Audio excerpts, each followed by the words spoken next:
Is there a correct method to disconnect my battery tender? Welcome back to your home garage, and in this video I'm going to demonstrate the correct method to disconnect your battery tender for the commonly negative ground system and for the less common positive ground system. A positive ground system runs the positive side of the battery to the frame of the car, causing the frame and chassis to carry the current. This was thought to reduce the corrosion. Around 1967, negative earth became more popular and more common on all cars. So if you have a classic car in your garage with a positive ground, you'll want to pay close attention to this order of operation. First, you always want to disconnect the power from the receptacle.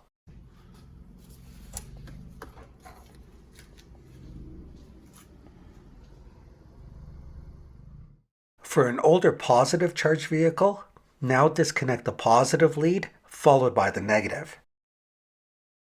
For a modern negative charged vehicle such as this one, remove the negative first followed by the positive.